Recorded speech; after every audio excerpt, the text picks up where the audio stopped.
Welcome back to the Highway 49 podcast. We are back with episode 125 of the show. We were just talking about how many of these we have done. Feels like a ton.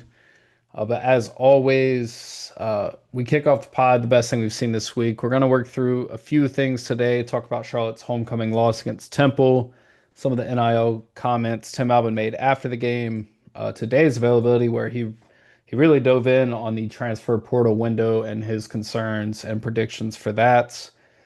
Talk a little bit about Charlotte's game Friday night, ESPN2 against North Texas, and try and focus on some of the bright spots here as we've got just 5 games left in this football season. But I'm here with Hannah Brady, and as always, like I say, kick the show off with the best thing we've seen this week. Hannah, what you got? Speaking of bright spots, the Panthers get another win, which super stoked about against the Jets. I was hoping for a little bit of a better score and a better game, but in Panthers fashion, we held on, which is all that matters. A win is a win in my book, and on this is the best record we have had in years. So I'm stoked about it. Call it a comeback, whatever you want. Something's working. Obviously, Bryce, at high ankle sprain right now, possibly. So we could see the Red Rifle come back in action. So is it Red Rifle or Red Rocket? I've seen a debate on. I think we gotta go with rifle. Red Rocket just reminds me of something, but sure, yeah, I don't know about this. I think Red Rifle, but I've seen a lot of people call him the other. But super fun to see the Panthers succeed. Always a good time, especially when you have years of losing seasons. But Hunter, what is the best thing that you have seen this week? Definitely, yeah.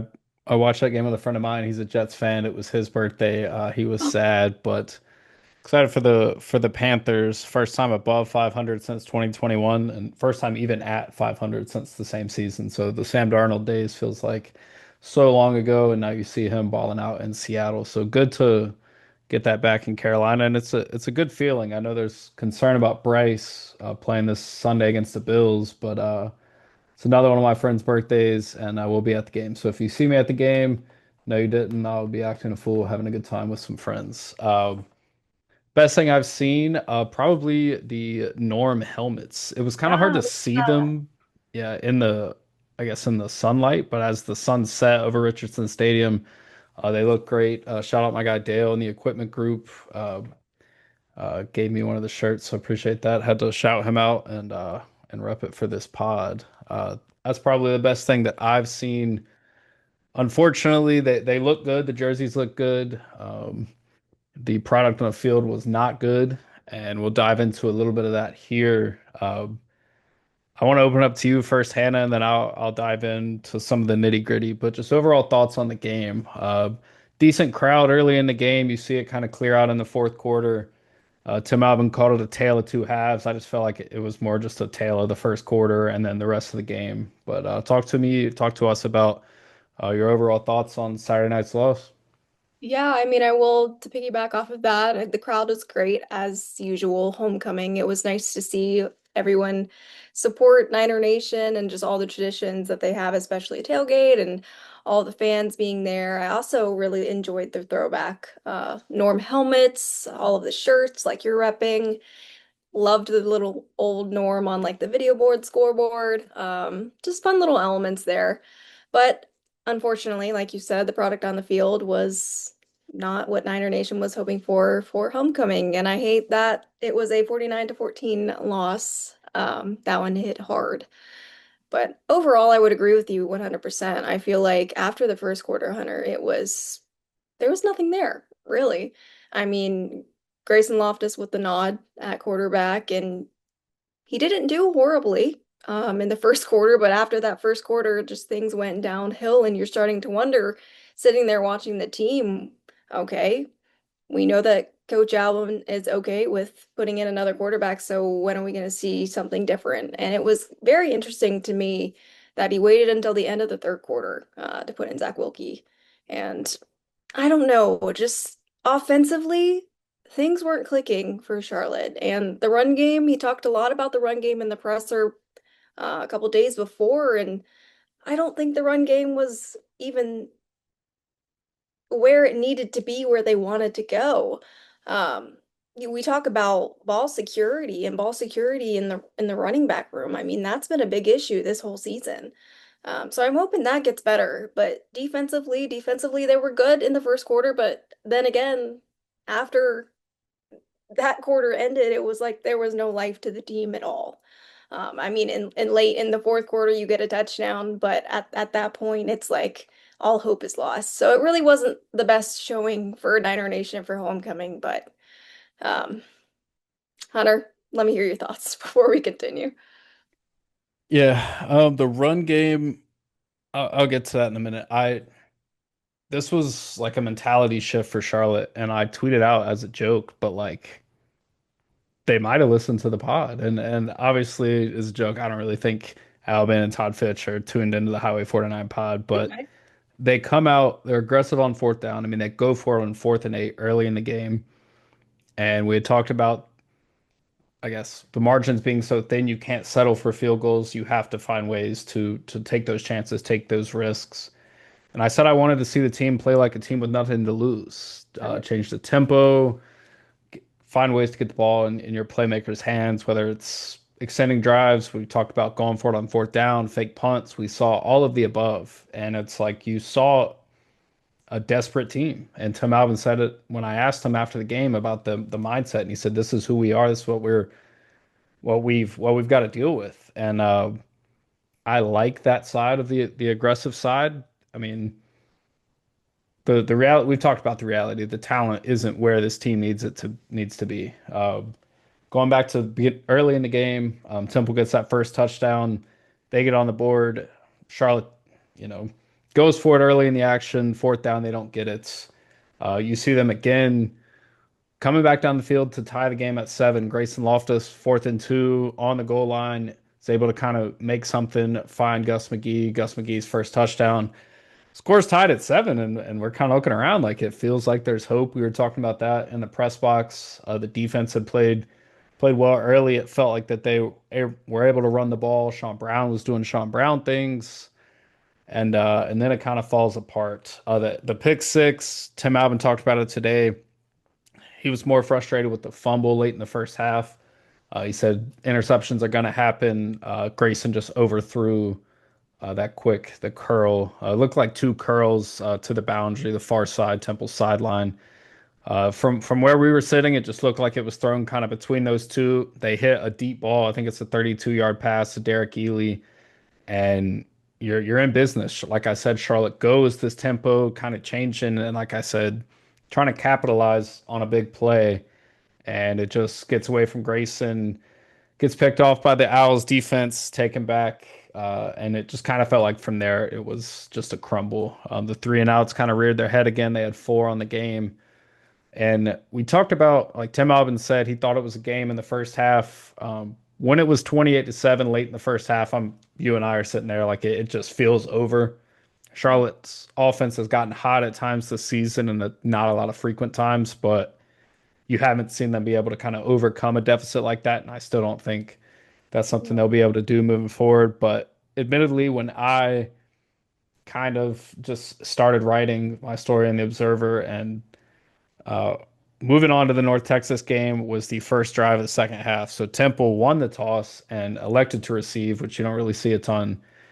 And then Charlotte gets the ball in the second half. So you're trailing by 3 touchdowns. First drive out of the half goes nowhere. You lose 2 yards on the drive. Uh, Incomplete pass from Loftus looking for Miles Burris on third down. And then you take a delay of game before the punt. It's that first drive out of the half, you really wanted to see a sign of life, and it from the coaching, from the player standpoint, it just you could tell Temple was going to take the game over, and 21 points in the second quarter, and then following that with 21 points in the third quarter, turns what was, like we said, a fun first into a blowout. On the quarterback thoughts, I thought Loftus played okay. He was their highest ranked player on PFF, which I'll dive into that a little bit later. I did think it was interesting how long he was left in the game, We because you can. mentioned like he said, I mean, he sticks around late into the third quarter before they make that switch, and I figured it might come at halftime, just knowing two Nice. turnovers in the first half. But it was Grayson's birthday, and I'm not saying that that's the reason. I don't really know if they play on that, but Grayson finishes the day 10 of 22, 108 yards, a touchdown, and a pick.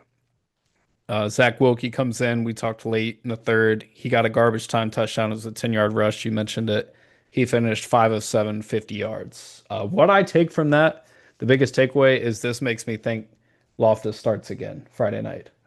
You might make that switch early if you think that Zach could benefit from that. Zach Wilkie, that is. So I think more than likely Grayson Loftus gets the start, excuse me, Friday night against the Mean Green.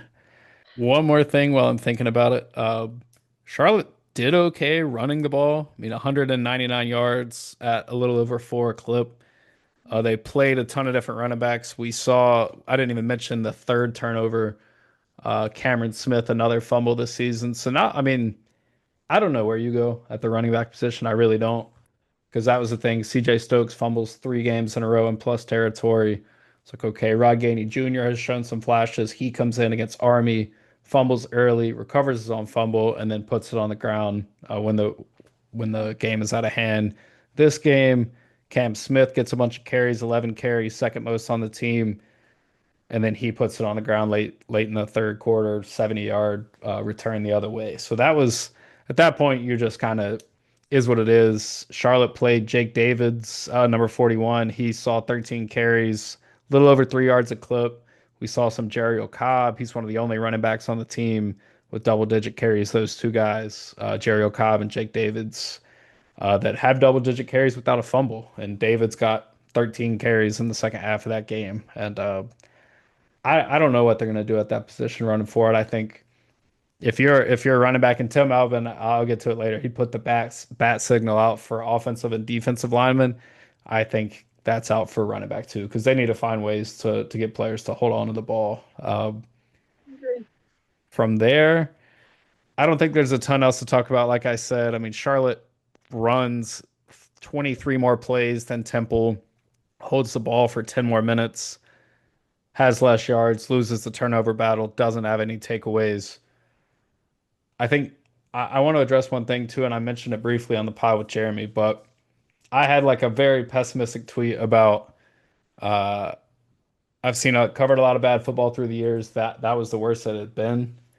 And when you get used to watching like Charlotte play, like when they went to Death Valley in 2019, they're playing number one overall Clemson with Trevor Lawrence. That's 52-10. You're looking at some of these other games, Maryland with a backup quarterback, got Ole Miss on the schedule this year, Georgia in a few weeks. When they're playing a Power Four opponent that's like really a big dog, I expect to look up and see 49-7, 50 something to whatever. But when you're playing a team in Temple that's in your conference, struggled just like you. Temple hasn't won more than 3 games since 2019, hasn't won a road conference game. You told me that stat since the same year.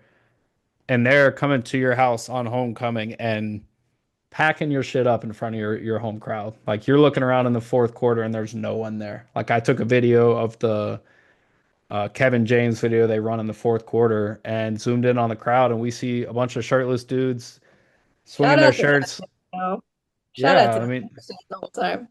I respect it. Like if you're staying, you might as well have a good time. But that was the frustration of it. And I've seen games like that before. Like I've seen Western Kentucky come in here and do stuff like that. But it was just to a point now where Yeah. in those years with whether it was a Chris Reynolds led team or whatever, you felt like there was still hope. And when you're watching some of these games, and you're watching them get out of hand as fast as it happens, it's starting to compound, and I think it's impacting the players, it's impacting the fans, and you're seeing it. Yeah. But the crowds are still great. Mad respect to the fans. But let's get to the post game. We heard from Albin, obviously very dejected. He was frustrated after the game, and we heard from Braden Mullen and Gus McGee. So, just any kind of takeaways you have from there, feel free.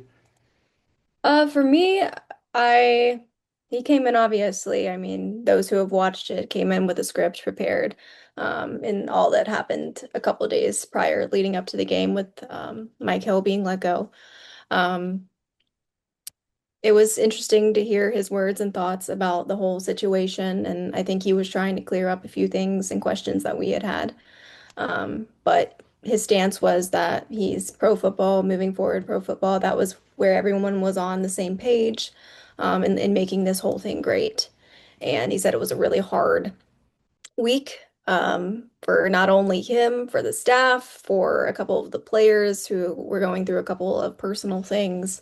So he said he was just kind of really emotional, and I feel like the loss and just the weight of everything kind of just was taking a toll on him. I mean, as it would as a coach.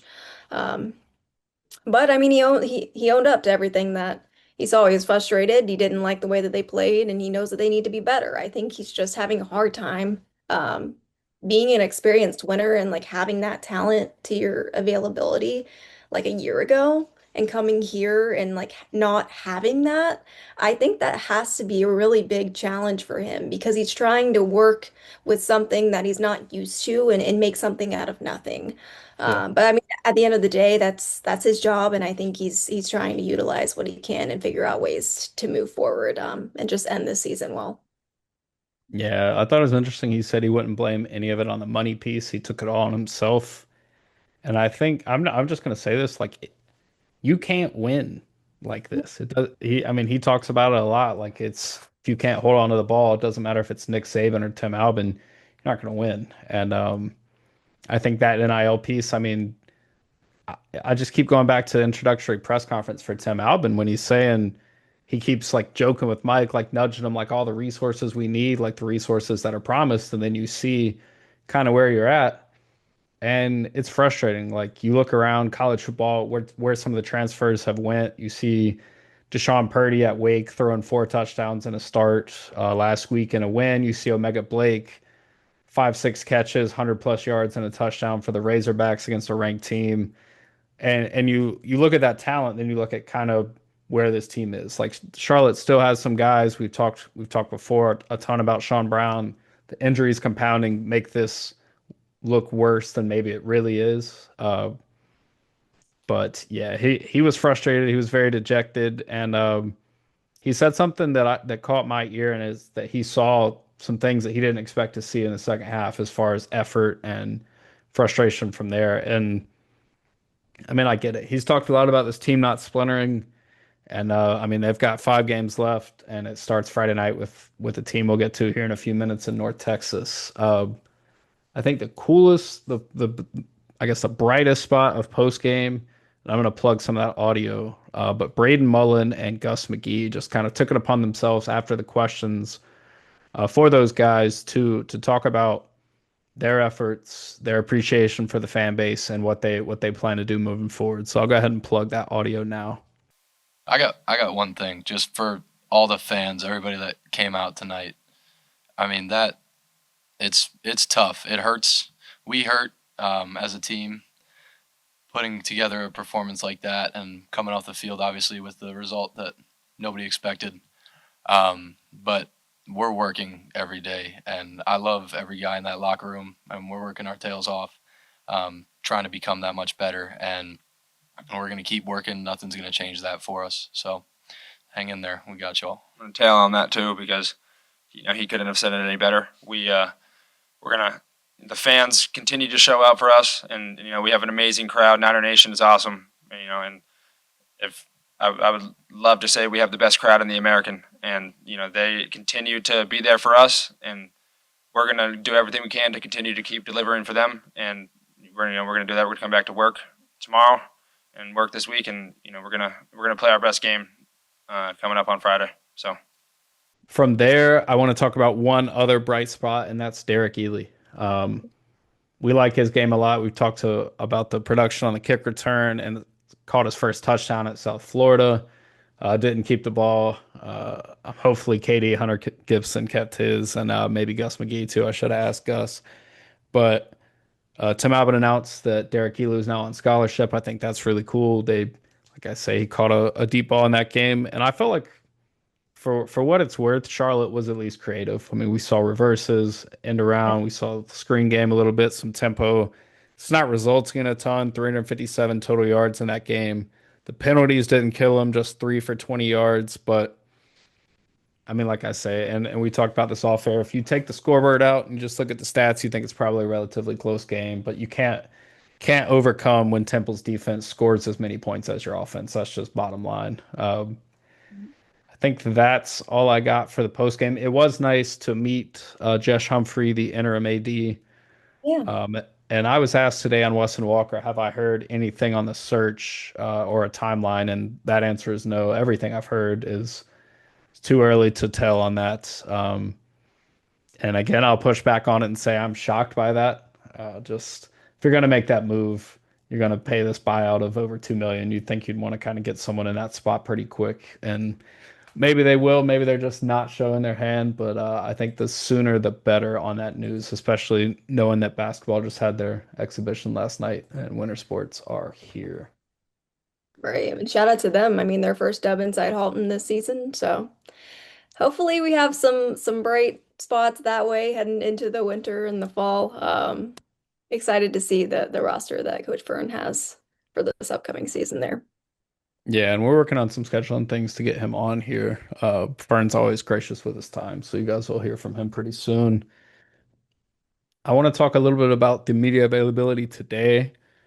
It was heavy, like transfer portal window, NIL talk. Like at one point, I had to say to Tim, like, "Okay, here's a football question: Who's your quarterback?" And he didn't didn't announce the starter. I feel like it'll probably just kind of be like that the rest of the way. You'll probably see both of them.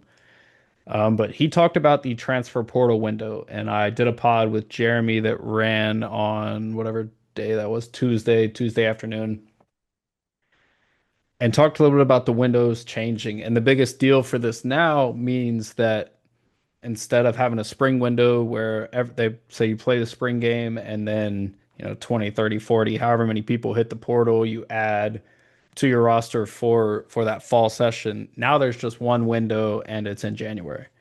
So players think like top end teams that are going to bowls, you're not going to see at least I think the ideation of it is you're not going to see a ton of players hitting the portal before the bowl games and just getting ravaged, and there's not a good product on the field during bowl season. So I think we'll see improvement there. But Tim Albin made a lot of good points today, and I think the tampering side of things was I think he tried to walk around it for a second, but then he actually said like, say you come to someone at the end of the season ends in November for Charlotte. I think it's either the last day of November. Uh, and you do exit meetings and you say, hey, X player, I'm not going to name any names. We want you back. Like you Yeah. have X amount of time availability left, eligibility left. Here's what we can offer you NIL wise. And then they say, yeah, that sounds good. You got to think all the time that goes between all the way through December into early January, where other schools can contact, other schools can make offer. That's the tampering side of things. Because that's going to change the game for Charlotte. Because if they do have players that say, yeah, I'd like to come back for another year. I appreciate X amount of money. This will work for me and my family. And then here comes insert conference USA, American Conference, MAC school with more money, or Power Four school with more money. And that's going to change. Because I asked him like, how do you? Because this is the biggest thing, Hannah. Is like you know who's on your team, but you have no idea who's going to be here next year. Like No. it's a battle of re-recruiting everyone on your team. And Charlotte knows, okay, we have deficiencies on the offensive and defensive line. Like I'm gonna plug some audio from Tim. Like, dude, he gave his email today. He was like, send me your film. Like T Albin at uncc.edu, send me your film. He did the same thing post game. We talked NIL a little bit last Saturday night. I'm curious, as anyone, what it's like recruiting and then re-recruiting your guys in today's age. Talk about what that's like as a head coach now, knowing you've got guys on your team that you want to develop, keep them around, and you have to add to that moving forward. Absolutely, and that's the name of the game right now. Um, the you'd ask me, I think maybe after the game, and on it, it's just where the game is at. You look, I mean, I'll get to your question, but the comments that Coach Gundy and at Oklahoma State when he was getting ready to play Oregon, there's them. His point was there's a difference in what we're spending and what Oregon's spending, and um, it's a Texas Tech's big right now, big, and from what I understand on ESPN, that's where I get, all of my information. Um, I mean, right now, as coaches, we are reacting to hearsay and articles on ways to go about certain things. We're reacting instead of being proactive because of the rule changes and the big one is from 2 windows to 1 window. And then we're going to be talking about it as a head coaches group tomorrow with our commissioner. And with 1 window, when the AFCA at the Coaches Association in January voted on making December dead, okay, we had 2 windows, and there wasn't the big rush on recruiting was after spring practice, and you hadn't made another run, and now there's 1 window and it's in January, not December, because of the bowl games and guys playing in bowls, and I understand all those things, but where I'm going with that is the portal window being in January, from January 2nd to I think the 16th, we start school the 13th. And so, as I said here today, I don't know, who's going to get in the portal to go out and utilize it with funding. So, they're going to get in at midnight or, on January 2nd. Then you're going to start the process and get them on an official visit and get official transcripts here before the 13th. Yeah. There's going to be hundreds of student athletes that will be going to their next stop without even visiting, is my prediction, based on where this is at right now. And I'll be saying that tomorrow on the head coach's call. And December's dead. Dead means you can't leave campus. They can't come to campus. There's no contact. So they're forcing they're forcing. I'm not sure what they're forcing, other than if you got a jump start on it, that's called tampering. It's what it is. And I'm not gonna, I'm just gonna speak my mind on it because it's been put on us, and we're formulating a plan to deal with it. All right, now retention is king. All right, and that's staff and the players that you got. We're playing a lot of young kids right now. We want to be a developmental program. We have 18 wonderful student athletes committed here. And I think 13 of them are joining us at mid-year. That's like 13 transfers that have got their stuff together enough to the point where they're graduating high school early and want to join us. That is very, very exciting. And but back to the retention piece of this, I don't have all the numbers, but I know that North Texas, they're on year 3. Alex at South Florida is on year 3.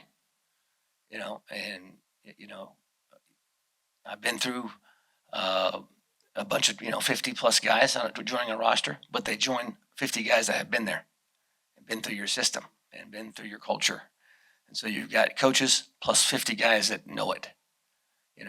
And I'm not making an excuse, but we brought in 50, 50, a few more, but the 50 that were here, and the coaches are at year 1, and it's brand new, so it's a little bit different.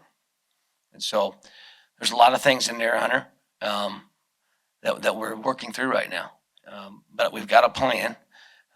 We still have some hurdles to go. I meet with leadership tomorrow at 3:00 on some of these issues. I've spoken with our chancellor one-on-one in her office, in last spring on some things that we can do with our enrollment starting January 12th as far as classes being offered. But again, there's some hurdles that we have to get through, and we're going to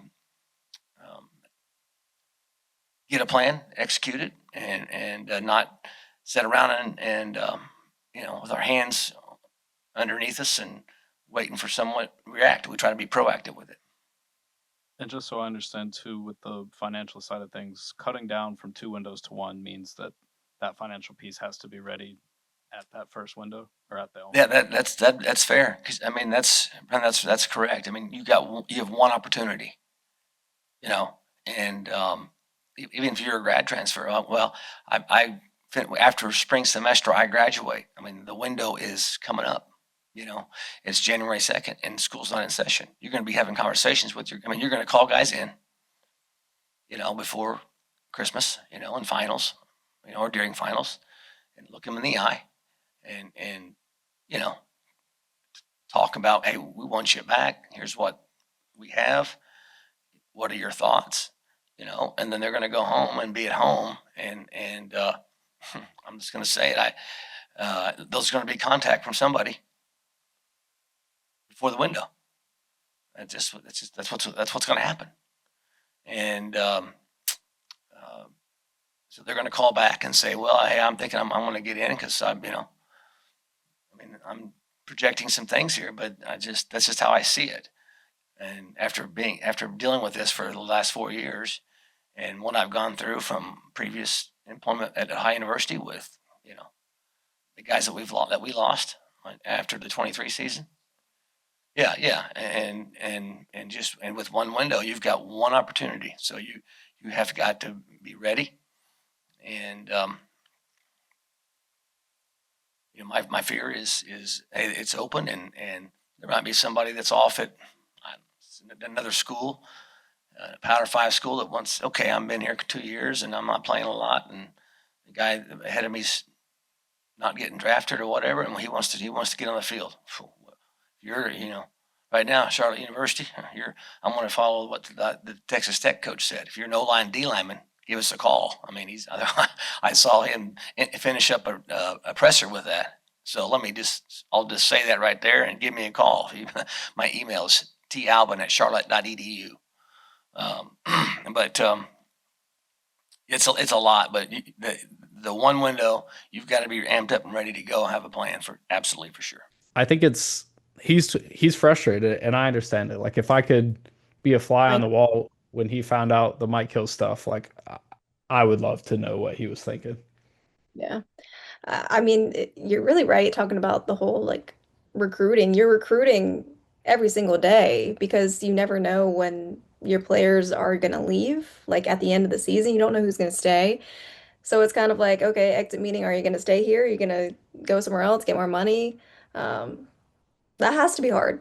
And I Yeah. can't imagine, having a team, but not really having a team. I don't even know if that makes sense, but like having a team that's there, but like, are they going to be there next year? Yeah. Um, that's just why you have to create such a strong foundation and culture and have the guys buy in every single year. Um, but also to keep them there for the long haul, which is the hardest thing I think you can do as a coach at this day and age with, the whole idea that you can get something better somewhere else, you can get more playing time somewhere else, or when that's not always the case. Sometimes they promise you a lot of things and then you get there. I mean, take Deshaun Purdy, for example. I mean, yeah, he's had a really good couple of games for Wake Forest, but like he thought he was going to be the starter, not only at Wake Forest, but was it Even at Florida, yeah. at Florida? Yeah.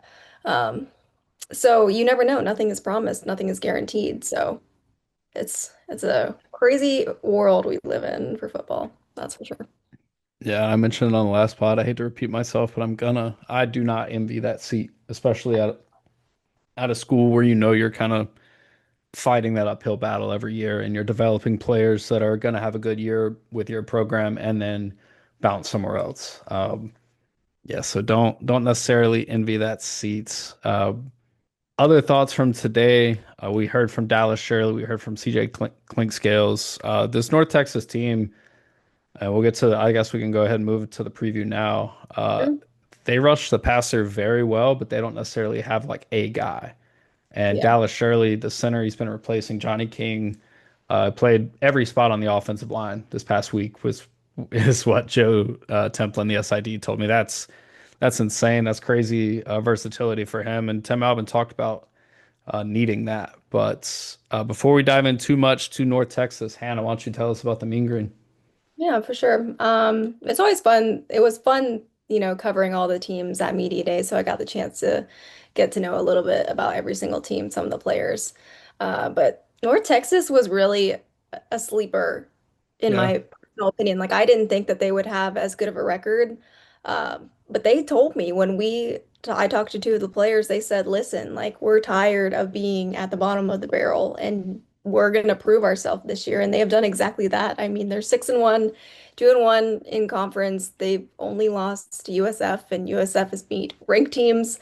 And last year they were 6-7, and 3-5 in conference. And then they just beat UTSA recently, and they are now bowl eligible. So that's a huge deal for North Texas. And they're coming in to Charlotte, and they're coming in hot, and they're coming in hungry, and they want to continue their success. I mean, their quarterback, redshirt freshman, Drew Messenmaker, he threw for 277 yards and 4 touchdowns in the game against UTSA. And Eric Morris, he's not a first-year head coach, so Coach Albin is going up against a guy who has some experience under his belt at North Texas with the Mean Green. And so I think it's going to be a true test for Charlotte to at least stand their ground and be disciplined and just strong in all three phases. I think that's the true test for Charlotte. Ball security for one. I'd really love to see, us not hurt ourselves or shoot ourselves in the foot, because I think that's been the biggest area of concern for Charlotte this season too. Yeah, turnovers in every game will not get it done when the margins are this thin.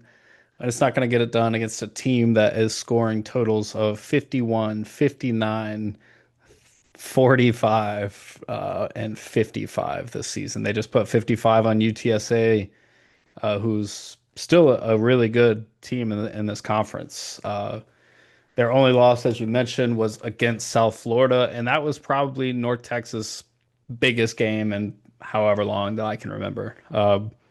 Charlotte has always fared well against this team. I think that probably shifts this time around. My mind goes back to 2019, Vic Tucker game-winning catch against them. That kind of shifted the tide of that season. Charlotte would reel off, 4 wins after that. Go bowling for the first time, and the good old days, the Bahamas Bowl. What a time! And these two teams, I believe the last time they played was the COVID year, and Charlotte took it to them there as well. That was in Denton. So this will be a little bit of a different game. The line right now, North Texas is a 27.5 point favorite. Over under is set at 61.5. I read off some of the scores. The offensive output for the Mean Green, they score the most in the conference at 45 a game. And that's saying something because South Florida's up there too. It's a really good team. They're going to run the ball. They've got two or three different backs. Tim Albin talked about it. They've got two different guys with 400 or more yards this season on the ground, or 389 yards or more. I apologize for that. You mentioned Drew Messmaker. He's been a stud.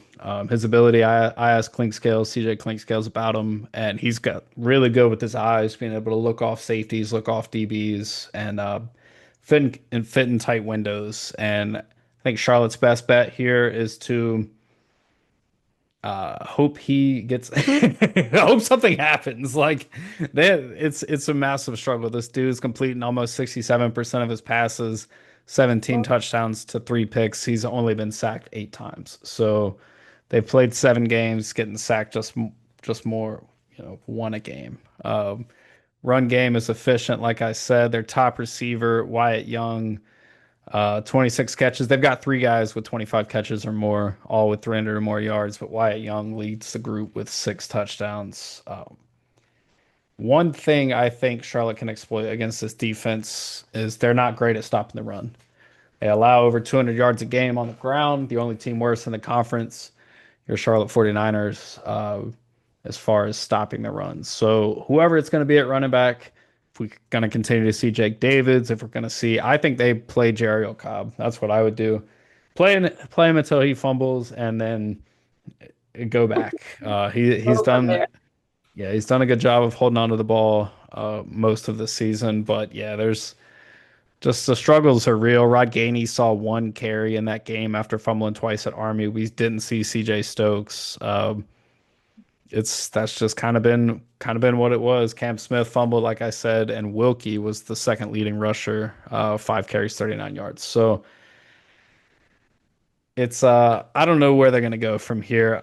I I don't know how they're gonna score. Like I say, North Texas has been relatively solid on defense, and it's one of those games where we talk quite a bit. Charlotte's going to have to flex their muscles on special teams. I asked Joe today, what is this team doing the best? Because when I my eye test, it's going to sound bad, but the eye test says it's not a lot much of anything. But their kick coverage, both kickoffs and punts, have been great, both top 40 in the nation, and they're going to have to continue that because if they get beat in special teams as well, this game's going to get out of hand really fast. Those are some of my thoughts there. Anything you want to add, Hannah?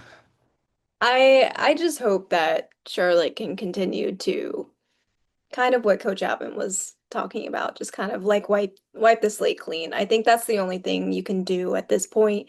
Obviously, this is first year with Coach Albin. He's trying to do what he can with this team. It's cool to know that the team appreciates, the atmosphere and the fans, and they want to do well. It's not that they're out there just running around not caring.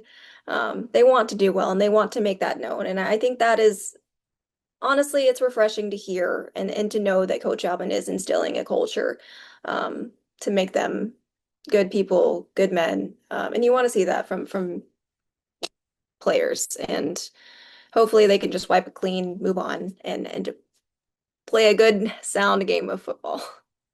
I'll wrap with this. We're going to talk PFF grades, and I know there's kind of like a national, I guess, buzz about it right now with some frustration with like former NFL guys pushing back. And um, I agree.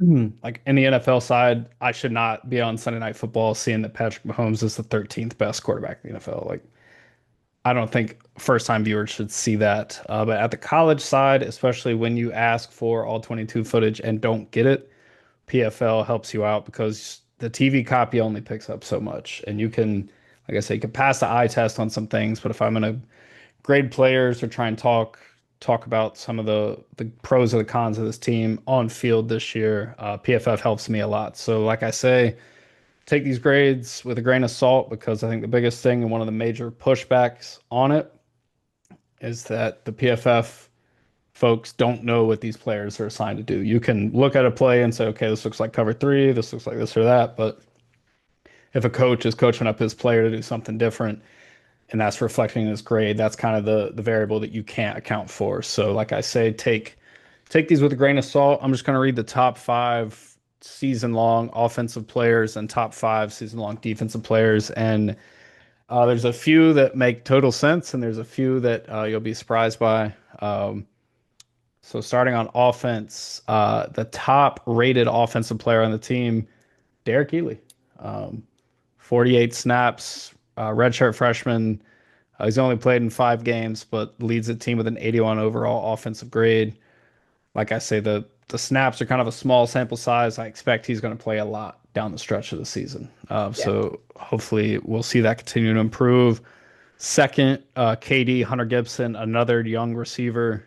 He's only played 15 snaps, so like I say, very small sample size. He caught his first touchdown against Army 2 weeks prior.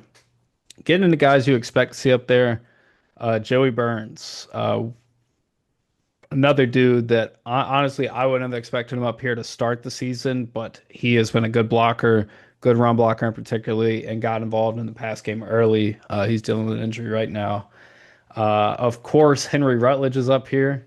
Uh, Only playing 5 snaps this season. He's still in the top five. Crazy. Connor Harrell, another guy, is the highest rated quarterback. It's not even close with quarterbacks. He had a 72.3 rating, and then Sean Brown rounds out him and Harrell are tied. So, like I say, some names you would expect, some names you wouldn't, and Derek Ely and KD Hunter Gibson, but familiar faces, of course, Rutledge, Sean Brown, and then Connor Harrell to start the season. The defensive side of things is interesting. Of course, injuries are affecting here, but the highest graded defensive player is Yamil Talib, Yeah. and he is the nephew of Aqib Talib, Super Bowl champion. And when the Tar Heels were in town in week 2, Aqib Talib was actually in the crowd repping Charlotte gear, so that was pretty cool. But Yamil has played 192 total snaps, has the team high of 76 defensive grade, and most of his snaps are coming on the D line. He's listed as an edge, but after that, we've got linebacker Gavin Willis, DB Gavin Shipman, and then we've got DJ Burgess, who is out for the year. And then wrapping out the top five with Randy Franklin, who I think has played really well this season from that safety spot. And he's even eaten up a lot of the snaps that Jaquarius Conley and Travion McGee have been playing. And honestly, that shocked me because those were two returning guys from last year. And Randy Franklin's tackling grade is crazy. He's got a 2.6% miss rate on 31 tackles. So pretty good. Like I say, take these stats all with a grain of salt. But just wanted to kind of read those off. And the only other interesting thing that I saw when kind of looking through PFF was Tim Albin talked about playing 10 total guys on offense or on the offensive line like the past couple games. And I asked him about it, and he said Mo Clipper has kind of risen to the top there. And that reflects with his snap count. He's played 457 total snaps this year. No one else is over 400. So Mo Clipper playing a ton on offense, playing well, and only one penalty in those nearly 500 snaps. So good for Mo. Charlotte needs that. Charlotte needs that type of production on the offensive line. So in the bright spot department, if you stuck around to the end of this pod, please enjoy those. But anything else you got today, Hannah? No, I think that's all I got. Appreciate Yes. everyone continuing to listen. We got a lot of positive feedback on Saturday about the pod, and we just always appreciate that. Appreciate you guys listening, taking the time out of your day to listen to us yap, and just provide you guys with content. And it's just really heartwarming for you guys to know that you're listening and that you enjoy it. So that's what we love to do. So thank you. Yeah, and the comments you guys left on Twitter, X, or in the YouTube comments aren't lost on us. We're definitely gonna try and adapt to some of those changes and make sure that you guys are getting what you want because that's really what we do that for. Hannah and I talked about it for a while after the game Saturday night. That side of the pod and trying to make the content that both I would want to see, we would want to see, and what you guys want to see. So as always, appreciate you guys tuning in. I know Hannah, you work high school football Friday night, so you won't be for North Texas. I'll be there. See how it goes. It's on ESPN2, and as always, we appreciate y'all.